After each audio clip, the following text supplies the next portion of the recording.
So on Instagram, I saw this comment on our last video about mutual funds. That's right, I read the comments. It got me thinking, we talk a lot about at the Minority Mindset how you need to start investing, some things you need to invest in. Don't always show you how to actually do it. In this video, I'm literally going to walk you through the process step by step on how to invest in an index fund, ETF, or mutual fund. Make sure you stick around till the very end to learn exactly how to do it. So if you saw my last video, you know that a mutual fund is a group of stocks or bonds that are actively managed by a portfolio manager. Basically, just give the manager money and they invest it for you on your behalf. But the fund will charge you a 1 to 3% fee based on the funds that are in your account. You also don't have much say over how the account is actually managed, from the stocks that enter to the stocks that exit. While it's a completely passive investment, it's not for everyone.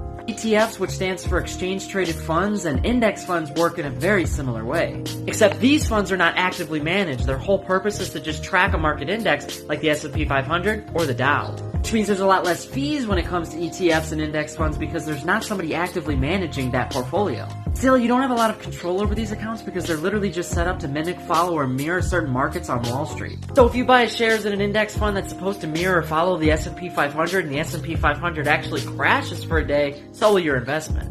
So essentially, index funds and ETFs are a low-fee, low-effort way for investors to start investing their money. Whereas a mutual fund may have higher fees and higher taxes because somebody's actively managing that account and stocks and bonds are constantly moving in and out. But index funds, ETFs, and mutual funds are all a low-effort option for investors, and they offer diversification because you're not just investing in one stock or bond, you're investing in hundreds of stocks and bonds. This will keep you protected because if one of your assets fails, you'll still have hundreds of others to rely on. Okay, so here's how to actually invest in one. Step 1, pick a fund. There are literally hundreds of indexes and ETFs out there, so you'll need to decide which market you want to track. There's an index for literally everything. You can follow commodities like gold and silver, you can follow tech stocks specifically, or the most popular ones like an S&P 500 index, which literally just tracks the largest 500 companies in the US. The important thing here is to find an index fund that has interest to you and that matches your goals. For instance, if you're specifically interested in technology, maybe you want to find an index fund or ETF that follows the top 30 largest tech companies in the US. So know your goals and interests here. And then, step 2, actually go out and find that index fund. Brokerage is an account that you set up when you want to make an investment. Some of the largest ones are Fidelity, TD Ameritrade, Vanguard. It'll give you access to the market and allow you to buy shares of stocks and bonds, or it'll allow you to buy shares of an ETF, index fund, or a mutual fund.